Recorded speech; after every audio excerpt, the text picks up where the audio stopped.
menggapai keutamaan ilmu dengan Fadilah Ilmu.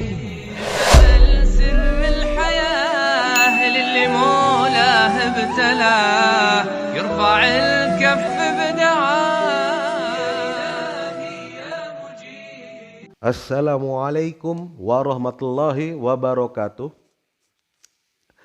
Alhamdulillahirabbil alamin. Wassalatu wassalamu ala israfil minal anbiya wal mursalin wa ala alihi ajma'in. Amma ba'du. Ilahi anta maqsudi waridduka matlubi atini mahabbataka wa ma'rifataka. Perkenalkan, saya Hilman akan membawakan kajian tentang dalil-dalil berkhidmat melalui hadis sufi untuk mata kuliah hadis sufi. Dalam keilmuan tasawuf, suhbah adalah sesuatu hakikat yang penting. Di dalam suhbah bergaul, kita mempunyai adab. Adab itu akan membawa kita kepada berkhidmat. Dari Quran surat Al-Isra ayat 23, wa qada rabbuka alla ta'budu illa ayyahu wa bil walidaini ihsan, yang artinya Tuhanmu telah memerintahkan agar kamu jangan menyembah selain Dia dan hendaklah berbuat baik kepada ibu dan bapak. Berbuat baik kepada ibu dan bapak adalah salah satu bentuk khidmat. Dengan berbuat baik kepada ibu dan bapak, seseorang insan akan memiliki adab dalam suhbahnya, pergaulannya. Dan ada juga khidmat kepada guru, seperti para santri pesantren. Sebelumnya, karena sebagai ikhwan thariqah, apa hubungannya khidmat dengan thariqah? Mengapa seseorang santri atau ikhwan atau akhwat yang berthariqah akan lebih baik berkhidmat? Penjelasannya ada di sini. Pada kitab Matan Hidayatul Azkiyah dengan syarah kitab Kifayatul Atqiyah, ada 4 cara untuk wusul atau sampai kepada Allah Subhanahu wa taala. Yang pertama adalah ulum, dari ilmu. Ilmu adalah yang tertinggi. Yang kedua zakaro. Zakaro yang dimaksud di sini adalah sholat, saum, riyadoh, kholwat, sholawat dan lain-lain. Bis sodakoh, dengan bersodakoh. Yang keempat dengan khidmat. Apa yang dimaksud khidmat? Khidmat di sini kita lebih mengambil ke arah mengabdi. Mengabdi di sini ada 3 cara. Yang pertama bin nafs, dengan fisik atau tenaga. Contoh khidmat dengan fisik atau tenaga adalah santri yang berkhidmat kepada gurunya. Mengapa harus berkhidmat ke guru? Yang pertama, agar ada hubungan batin, yaitu getaran kolbu yang bisa diterima oleh murid dari guru, dan guru juga bisa menerima getaran dari murid, atau yang kita sebut khotir.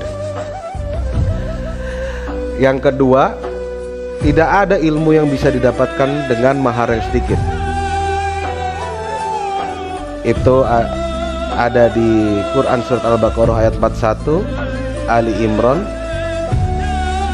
Dan di Ali Imran disebutkan di beberapa ayat, 3 ayat.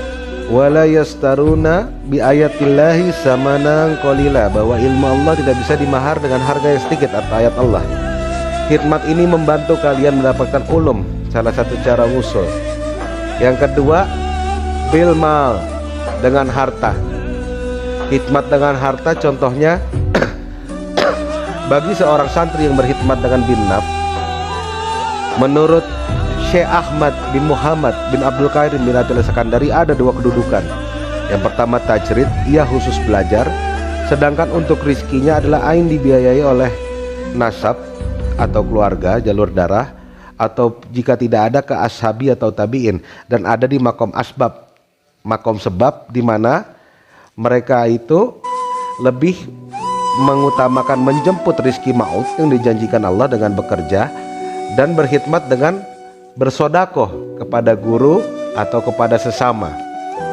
Dalilnya adalah yang bilmal saya ambil, mangka nafi hajati akhihi, siapa yang mencukupi kebutuhan saudaranya, kanallah fi hajatihi, dan sesungguhnya Allah memenuhi hajatnya.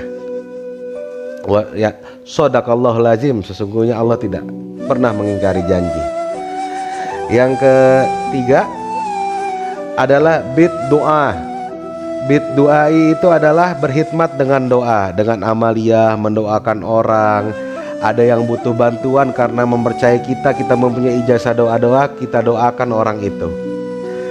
Dan masih banyak dalil khidmat lainnya. Saya akan ambil dari Mukhtasar yang sudah dirangkum oleh Saidi Rojaya. Kebetulan beliau adalah guru saya pada mata kuliah ini. Hadis berbuat baik terhadap orang lain atau yang kita kenal ta'awun dan berkhidmah. Rasulullah SAW bersabda, sebaik-baiknya manusia ialah yang paling banyak manfaatnya bagi sesama manusia.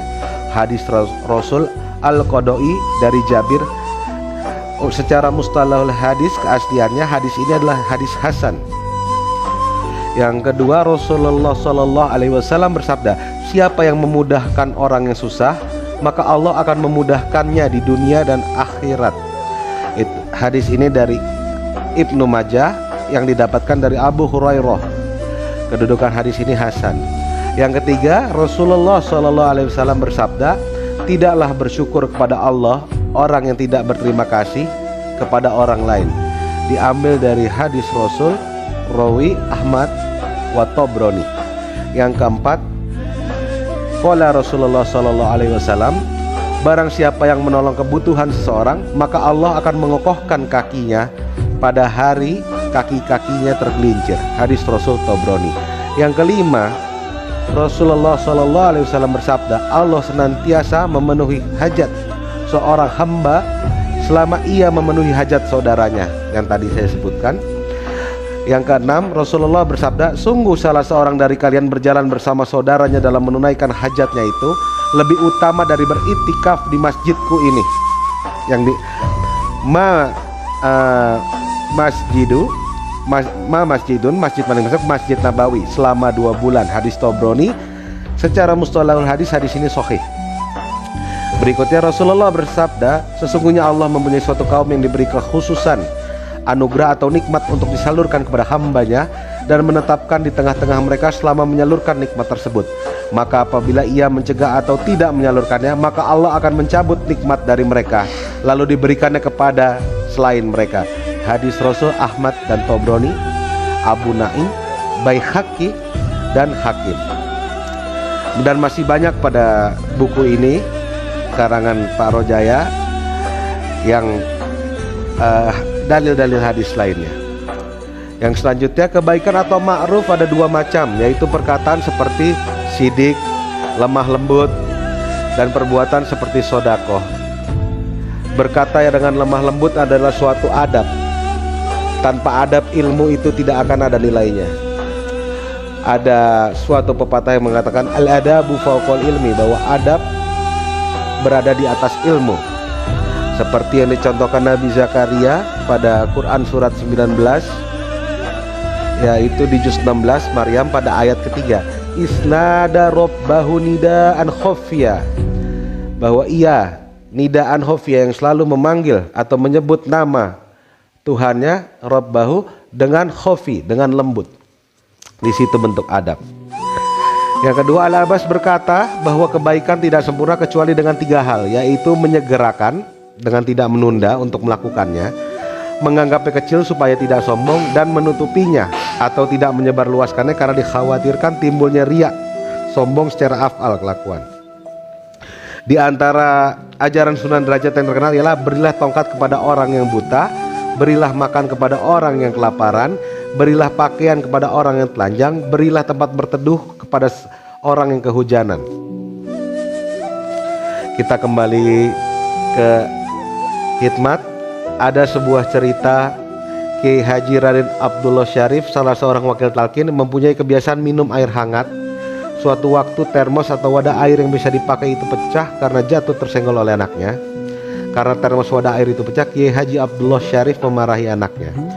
Pada waktu sore hari tiba-tiba Pangeran Sabah Anom dari Suralaya datang ke Ciawi dan menyerahkan sebuah dispenser yang bisa menyimpan air dingin dan air panas.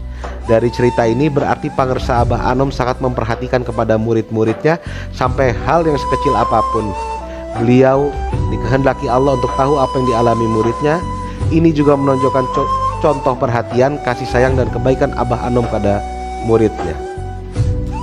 Jadi berkhidmat itu dan berbuat baik sangat penting. Seperti dari saya pribadi, contoh Rasulullah bisa kuat dan mempertahankan Islam tidak luput dari peran ahlu baitihi, keluarganya, ashabihi, sahabatnya, wa tabi'in dan para kerabatnya.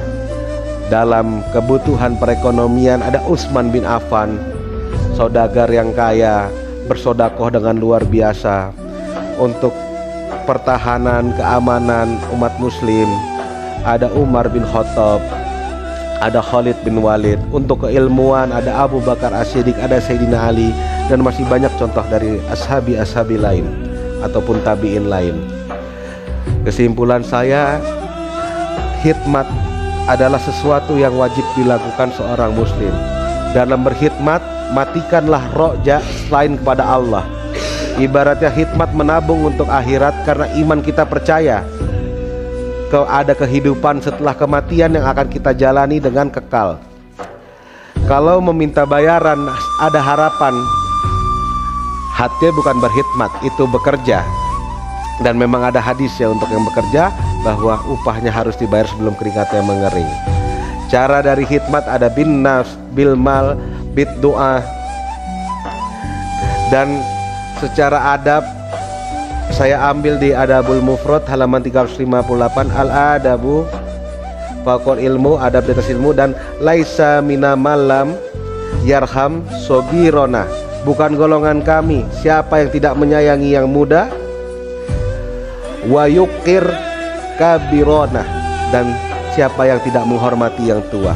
Jadi bentuk berbuat baik dan khidmat akan membawa kalian memiliki adab, sehingga ilmu kalian akan berguna. Ibarat kalian menanam pohon, berbuah dan berbuahnya manis dan dapat dinikmati. Sekian dari saya, syukron lakum ala ihtimamikum, asfa izakan khunak khotob, wabillahi taufiq wal hidayah, wassalamualaikum warahmatullahi wabarakatuh.